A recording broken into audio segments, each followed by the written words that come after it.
Fala, meu aluno e minha aluna, tudo tranquilo? Vamos aqui a mais uma lei penal especial. Hoje é a Lei 10.8/2000 de 2003, Estatuto do Desarmamento. Aqui é o professor Felipe Ávila e eu nem preciso falar que essa lei é muito importante para o seu concurso. De que forma que nós vamos estudar essa lei? A gente vai focar nos crimes, tá? E o objetivo desse módulo é ser mais objetivo, né, mais preciso no vídeo, aqueles pontos principais em relação aos crimes do Estatuto de Desarmamento que a gente vai abordar em vídeo. Você vai ver que o seu material ele tem mais conteúdo até, porque o seu material está extremamente completo. Mas no vídeo a gente vai abordar aqui, temos 2 horas para tratar do Estatuto de Desarmamento, dos crimes, tá?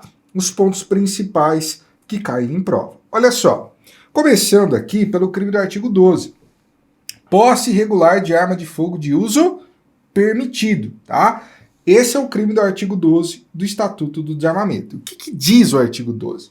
Possuir ou manter sob sua guarda arma de fogo, acessório ou munição de uso permitido, em desacordo com determinação legal regulamentar, no interior de sua residência ou dependência desta, ou ainda no seu local de trabalho, desde que seja titular ou o responsável legal do estabelecimento ou empresa, pena detenção de 1 a 3 anos e multa. Vamos entender isso aqui, tá? E de que forma a gente vai construir a nossa aula? Primeiramente, a gente vai analisar aqui conduta e elemento subjetivo. Muito bem, vamos estruturar a conduta, o que está escrito aqui nesse artigo 12. Vou colocar aqui para você. Veja, analisando a conduta criminosa, nós temos o seguinte, ó. Nós temos aqui o conceito de posse de arma de fogo. Claro, vai ser uma posse ilegal, ilícita, né? Em desacordo com a lei, mas é um conceito de posse. E o que é posse de arma de fogo? Aquele que possui arma de fogo, para que seja considerado posse, ele tem que ter arma de fogo ou na sua residência, ou ele tem arma de fogo no seu local de trabalho. Ou na sua residência ou no seu local de trabalho. Mas veja, aqui eu vou colocar um asterisco. Para que seja considerado posse no local de trabalho, ele tem que ser titular ou responsável legal pelo estabelecimento ou empresa.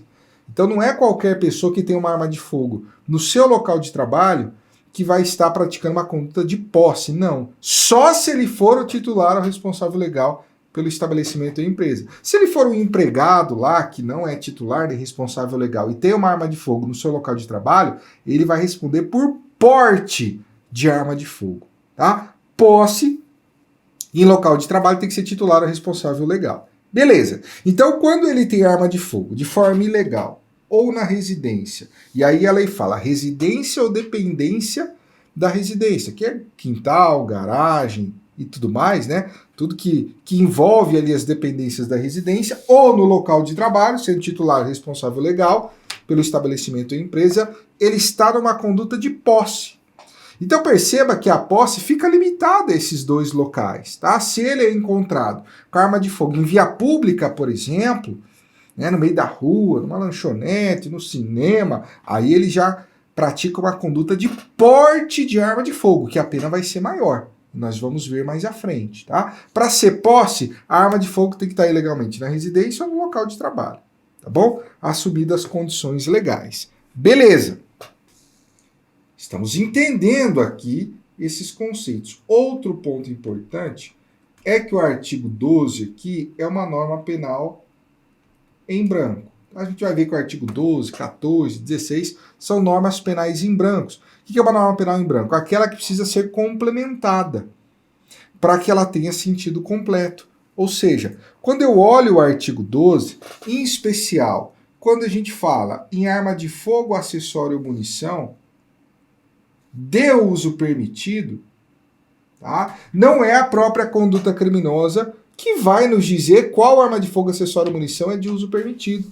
Não, eu preciso complementar essa conduta criminosa com uma outra norma para que aí eu tenha o sentido completo de qual arma de fogo, acessório ou munição seria de uso permitido. Tá? Por isso é uma norma penal em branco, ela precisa ser complementada.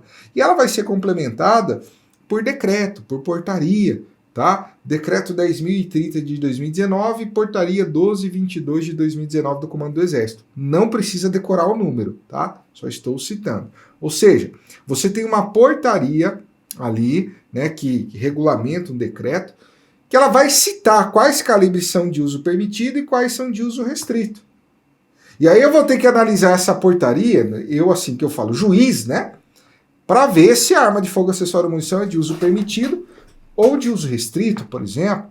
Tá? Por isso é uma norma penal em branco. Lembrando, né, que os crimes do Estatuto de Desarmamento, pelo menos em sua maioria, abrangem arma de fogo, acessório e munição. Tá? Você vai ter um ou outro que vai ter uma limitação em relação a esse objeto material, né? Você vai ver o próximo crime, que é o 13 caput, é só arma de fogo, alguns, como o artigo 15, é só arma de fogo ou munição, mas em geral, né, na maioria, arma de fogo, acessório ou munição. Muito bem. Elemento subjetivo. Qual que é o elemento subjetivo aqui do artigo 12? Esse é um crime doloso, tá? Então o elemento subjetivo é o dolo. Ah, na verdade, veja, eu só tenho um crime culposo no Estatuto de Armamento, só um. Qual que é? 13 caput, que é o crime de omissão de cautela que a gente vai estudar daqui a pouco. Tá? Só ele que é culposo. Todos os outros são dolosos. E esse é doloso também. Beleza. Próximo ponto. Sujeito ativo. Quem que pode cometer esse delito? Aí temos que separar. Veja, quando a arma de fogo está ilegal na residência do sujeito, ele está cometendo a conduta de posse ilegal de arma de fogo, tá? E ela está de forma ilegal na residência dele, nós temos um crime comum. Crime comum. Qualquer pessoa pode ter uma arma de fogo dentro da sua casa de forma ilegal. Né? Você tem ali as normas administrativas e vários decretos que regulamentam o Estatuto de Desarmamento, é uma bagunça danada isso, inclusive, tá?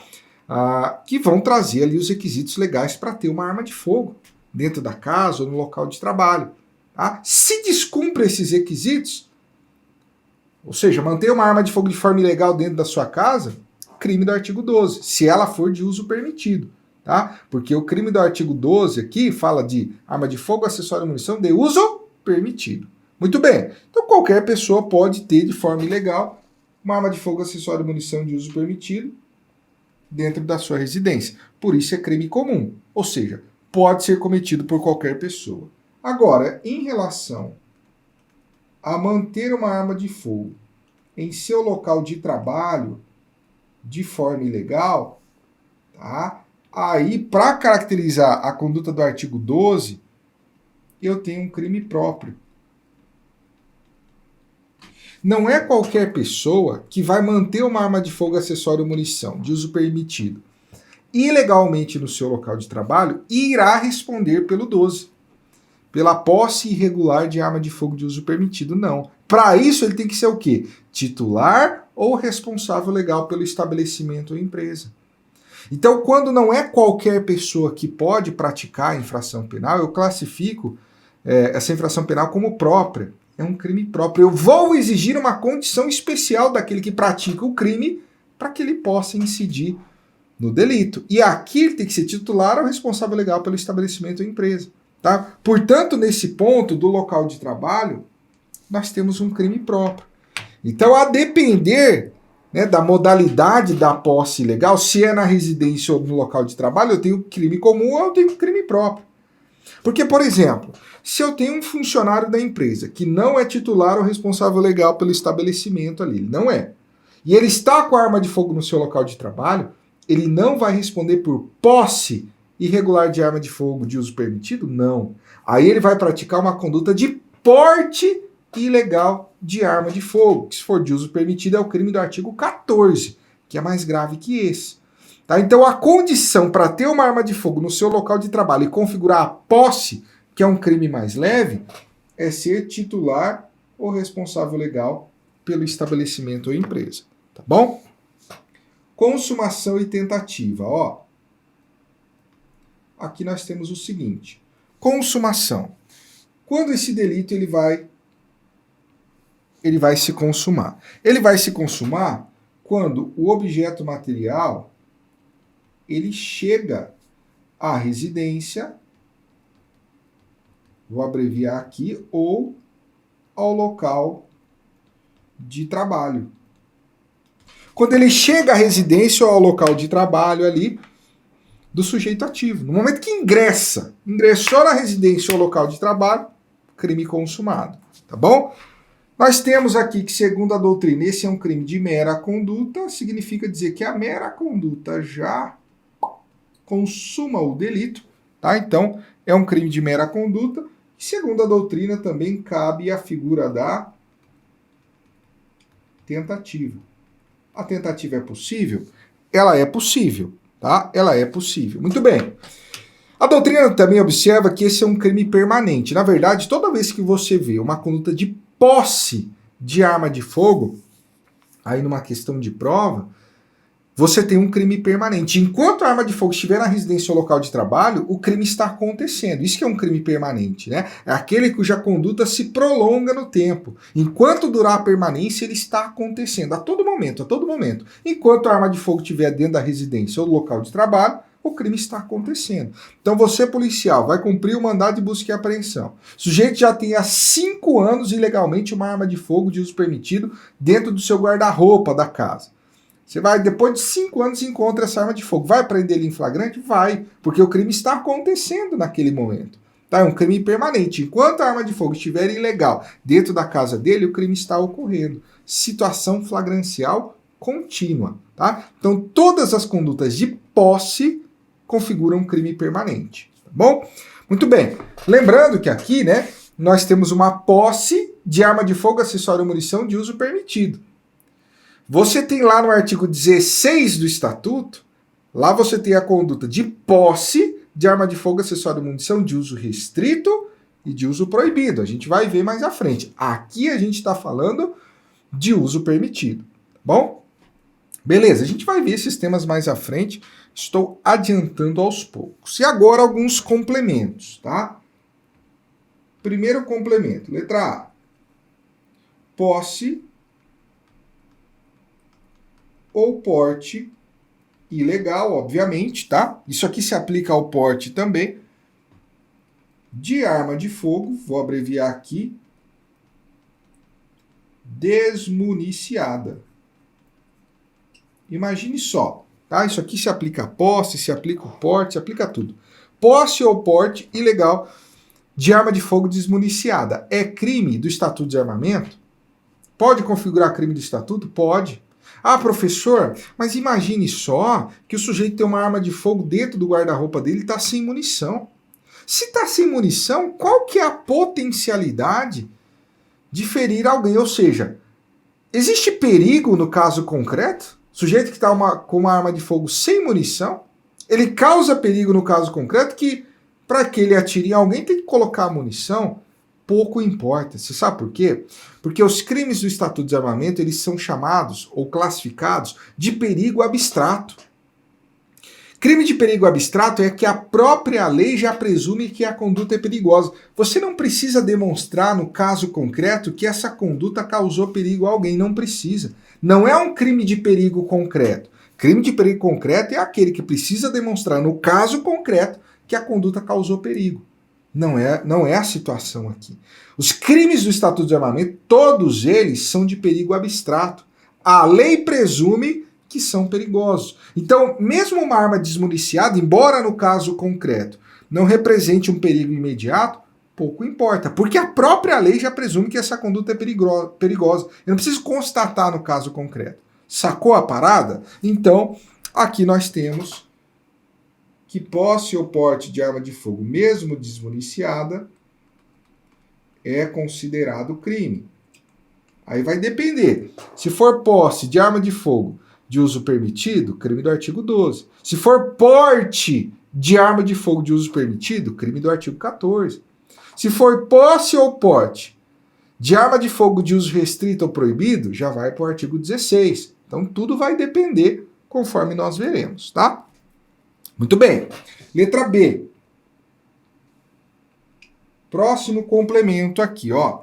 Princípio, isso aqui é importante. Princípio da insignificância.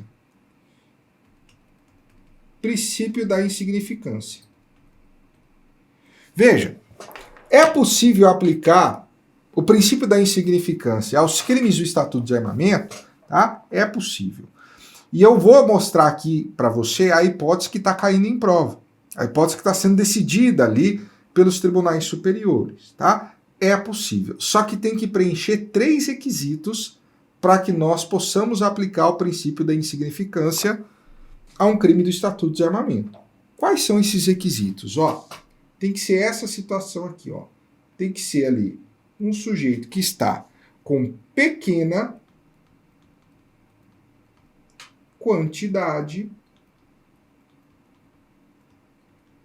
de munição. Então, olha só, tá? Eu só falo, pelo menos, é o que você tem que levar para a prova, tá? Em aplicação do princípio da insignificância, se o sujeito ele é apreendido com munição, tem que ser só munição, tá? E ainda tem que ser uma pequena quantidade de munição, ou uma munição, ou pequena quantidade de munição. E aí quem vai avaliar isso é o juiz, tá? Se for uma grande quantidade de munição, tá com caminhão cheio de munição de forma ilegal, aí não vai incidir o princípio. Então tem que ser pequena quantidade de munição, mas não é só isso. Vou colocar aqui, ó, mais. Além disso, essa pequena quantidade de munição, ela tem que estar desacompanhada da arma de fogo. Não pode estar junto com a arma de fogo. Desacompanhada da arma de fogo. Se tiver junto, já não vai incidir o princípio da insignificância. Tem que ser só a munição, tá? Pequena quantidade de munição. E além disso, o terceiro requisito, tá? Tem que ainda, para incidir o princípio, preencher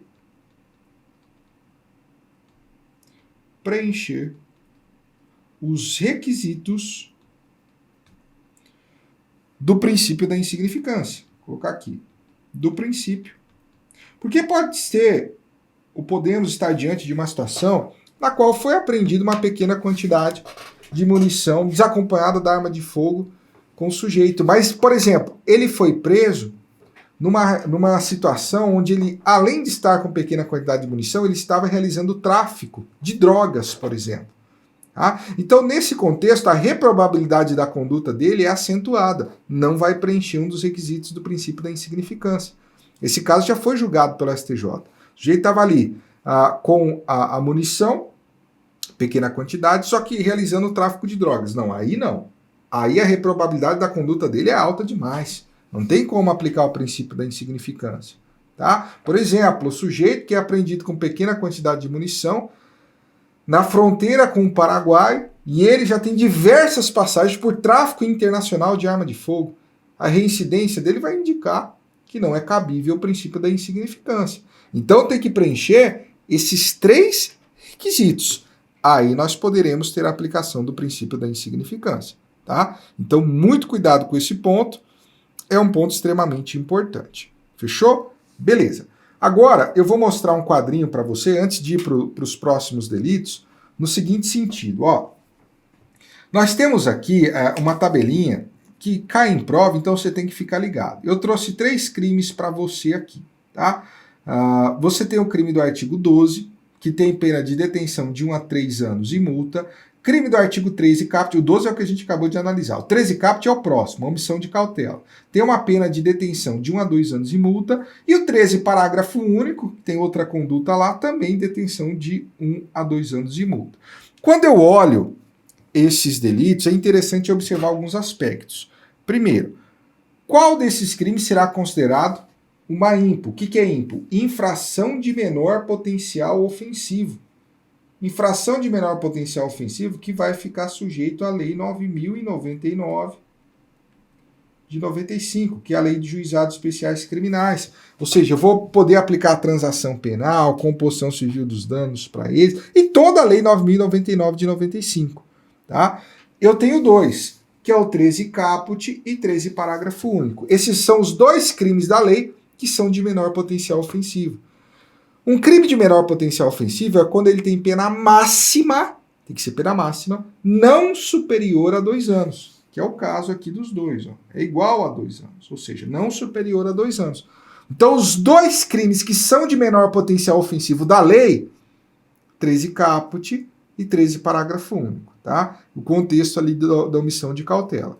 O crime do artigo 12, posse irregular de arma de fogo, não é de menor potencial ofensivo, porque a pena máxima é superior a 2 anos, é de 3 anos. Tá? Agora, é interessante observar também um instituto da Lei 9.099 de 95, que está lá no artigo 89 dessa lei, que é a suspensão condicional do processo. Tá? A suspensão condicional do processo, ela é cabível para os crimes com pena mínima, não superior a 1 ano.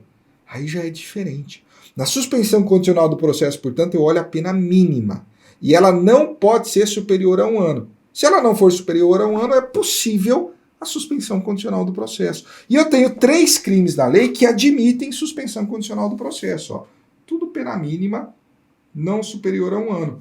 Que é o crime do artigo 12, posse irregular de arma de fogo.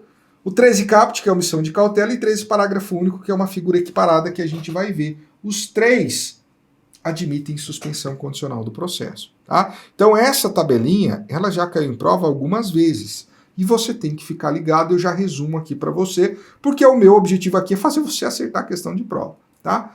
Próximo delito aqui, omissão de cautela, crime do artigo 13 caput. Tá? O artigo 13, você tem 2 partes. Você tem o caput, que é essa primeira parte em vermelho, e o parágrafo único, que é uma figura equiparada. Equiparado porque vai ter a mesma pena, tá? Mas é um crime totalmente diferente. Vamos iniciar pelo caput, que é essa parte em vermelho, e essa parte em vermelho que é chamado de omissão de cautela. Tá? Então vamos lá. Deixar de observar as cautelas necessárias para impedir que um menor de 18 anos ou pessoa portadora de deficiência mental se apodere de arma de fogo que esteja sob sua posse ou seja de sua propriedade. Pena, detenção de 1 a 2 anos e multa. Tá? Vamos destrinchar essa conduta aqui e o elemento subjetivo. Ó, em relação a essa conduta, quando eu olho ali o artigo 13 caput, primeira coisa que você tem que saber, eu tenho um crime omissivo, tá? Chamado de omissivo próprio,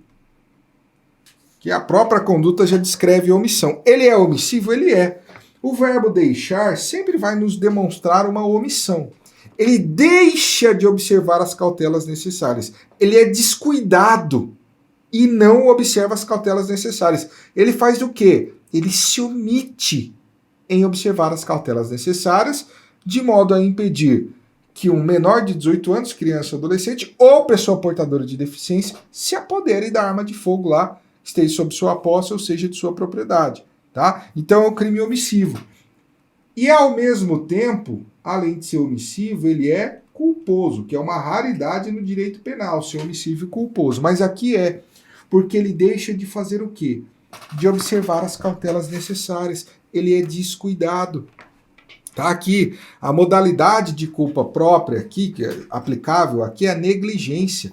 Tá? Ele é descuidado na modalidade de negligência, na modalidade omissiva, em observar as cautelas necessárias. Por exemplo, ele tem uma arma de fogo, imagine só, policial vai na casa do amigo, tá de fogo, vai na casa do amigo, tá lá com sua arma de fogo e deixa a arma de fogo em cima da mesa ali. E vai conversar com um amigo lá, sei lá fora da casa. Tá? Não pode deixar em cima da mesa na casa dos outros uma arma de fogo. Aí o filho desse amigo chega, né, imagina, tem 15 anos de idade, e pega, se apodera dessa arma de fogo. Pronto. Ele foi omisso em observar as cautelas necessárias, em ser cauteloso, tá?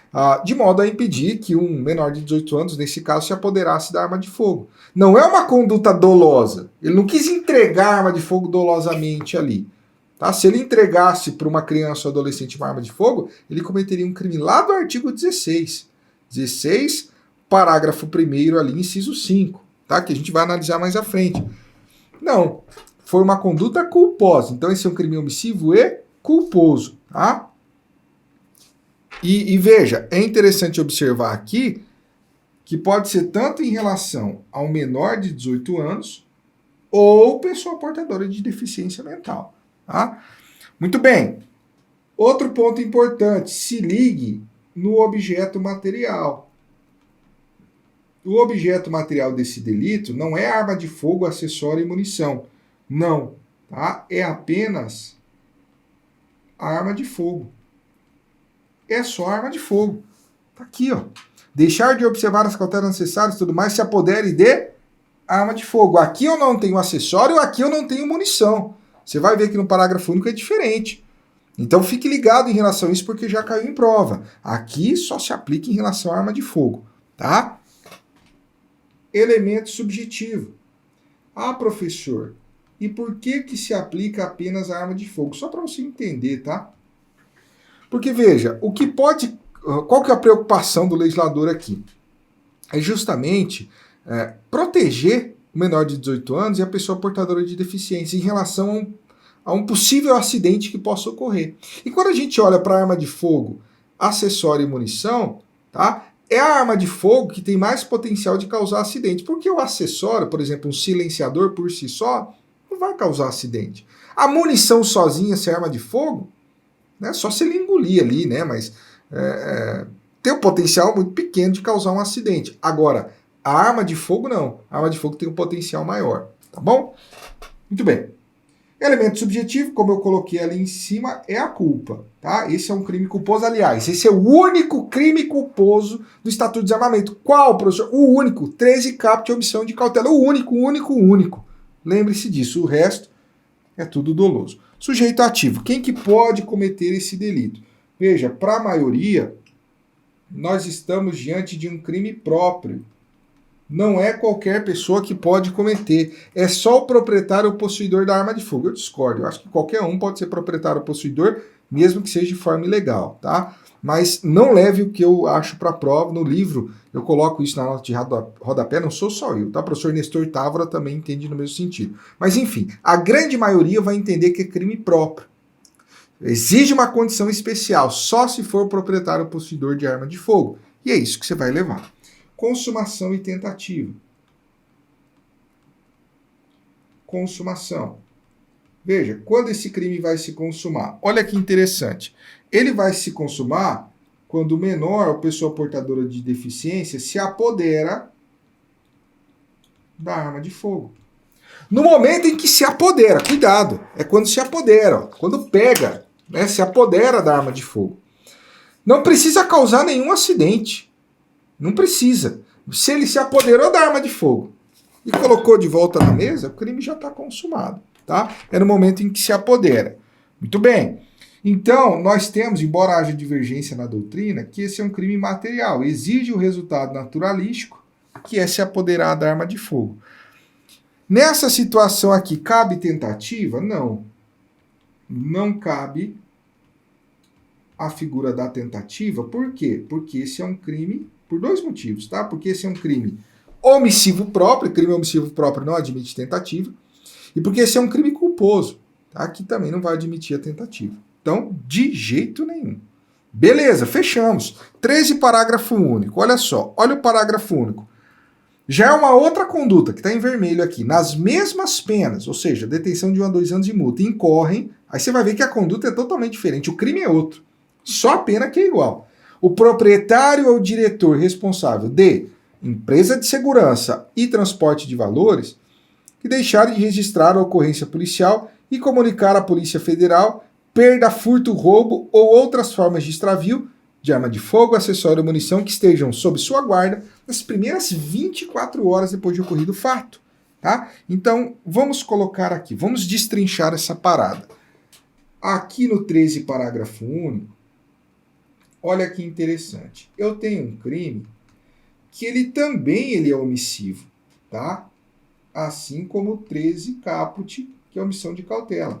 Ele é omissivo também, omissivo próprio. Ó, você tem aqui, deixarem de registrar e comunicar à Polícia Federal. Registrar a ocorrência e comunicar à Polícia Federal. Ou seja, é uma omissão em registrar a ocorrência policial e comunicar à Polícia Federal. É um crime omissivo. Só que aqui ele é omissivo e ele é doloso, tá?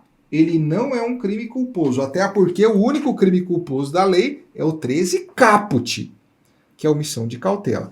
Esse aqui é doloso. O proprietário ou diretor da empresa de segurança ou de transporte de valores dolosamente não comunica à Polícia Federal e registra a ocorrência policial nas primeiras 24 horas após o fato. Extravio, roubo, furto perda da arma de fogo, acessório ou munição. Tá bom? Então é doloso. Beleza. Outro ponto de atenção. Objeto material. O objeto material aqui, opa, deixa eu pegar o azulzinho. Aqui já é arma de fogo, vou abreviar aqui, ó, arma de fogo, acessório e munição. Outro ponto de diferença em relação à omissão de cautela ou 13 caput. Lá é só arma de fogo, aqui é arma de fogo, acessório e munição, tá? Veja, ponto importantíssimo. Perceba que há dois deveres ali, tá? Que é o registro da ocorrência, vai ter que registrar a ocorrência e também comunicar à Polícia Federal.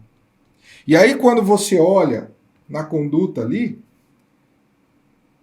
é nas primeiras 24 horas. Tem 24 horas para isso, tá? Para registrar a ocorrência e comunicar à Polícia Federal. Se não fizer esses deveres, se não cumprir esses deveres 24 horas após o fato, o extravio, furto, perda ou roubo, aí nós temos a caracterização do crime. Existe uma discussão na doutrina se esses deveres são cumulativos ou não. Prevalece que sim, tá? São deveres cumulativos. Vou colocar aqui, ó, cumulativos. Ou seja, se o sujeito ele só registra a ocorrência policial nas primeiras 24 horas, né, o proprietário ou o diretor, mas não comunica à Polícia Federal, crime. Para que ele não seja responsabilizado por essa figura criminosa, ele tem que tanto registrar a ocorrência policial, quanto comunicar à Polícia Federal nas primeiras 24 horas. São deveres cumulativos, ele tem que cumprir os dois para que ele não responda pelo delito. Alguns autores entendem que são deveres alternativos, cumprir um dos dois já era. Mas a maioria, até porque a redação aqui fala registrar a ocorrência e comunicar à Polícia Federal, vão entender por essa adição, por essa cumulação de deveres. Tem que cumprir os dois, tá bom? Beleza, sujeito ativo. Em relação ao sujeito ativo, eu tenho aqui um crime próprio. Isso aqui realmente é próprio. Por quê? Não é qualquer pessoa que pode cometer. É só se for o proprietário ou diretor de empresas específicas, segurança ou transporte de valores. Então, proprietário ou diretor de empresa de segurança ou de transporte de valores. Tem que ser. Se você não for, né, não tem como cometer o delito. Você não, que você não vai cometer isso, né? Mas a pessoa ali que praticar a conduta. Consumação e tentativa. Veja, a consumação, aqui é interessante, vai se dar após o prazo de 24 horas. Tá? Após o prazo de 24 horas, sem que tenha registrado a ocorrência e comunicado à Polícia Federal. E veja, diante disso, nós temos que concluir que esse é um crime a prazo.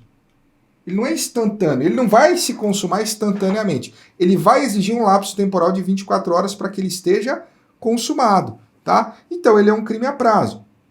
Nós temos aqui que vai ter que passar esse prazo de 24 horas, né, a contar do extravio, perda, furto ou roubo, para que nós possamos considerar aqui esse delito como consumado, tá? Muito bem. Veja, segundo a doutrina, esse é um crime de mera conduta. Esse é um crime de mera conduta, tá? E em relação a ele, não cabe a figura da tentativa. Por quê? Porque ele é um crime omissivo próprio. Não admite a tentativa. Então, nem o 13 caput, nem o 13 parágrafo único admitem a figura da tentativa, tá? Muito bem, só que aí você pode ter uma indagação que a lei não responde. Na verdade, o legislador não foi muito bem ao descrever esse delito, porque ele dispõe o seguinte, olha, 24 horas após ocorrer roubo, furto, perda, extravio da arma de fogo, acessório e munição, tem que registrar a ocorrência policial e comunicar à Polícia Federal. Mas aí eu te pergunto, e se o dono, o proprietário, o diretor vamos imaginar, da empresa de segurança, fica sabendo só que houve o furto da arma de fogo uma semana depois. E aí? Tá? Então vamos colocar aqui, ó. E se ocorrer o extravio, porém o sujeito ativo não tomar conhecimento do mesmo? A partir de quando começará a contagem do prazo de 24 horas? Parte da doutrina, aprofundando esse aspecto, entende que somente começará a ocorrer a partir da ciência dele, né, do proprietário diretor, a respeito do extravio, né, perda, furto, roubo e tudo mais, sob pena de ser consagrada a responsabilidade penal objetiva, sem dolo ou culpa, tá? A qual é proibida no direito penal. Porque, como esse é um crime doloso, como é que eu vou falar que ele agiu com dolo em não registrar a ocorrência e comunicar à Polícia Federal no prazo de 24 horas, se ele nem sabia que tinha sido extraviada a arma de fogo? Se ele nem tomou conhecimento, como que ele agiu com dolo?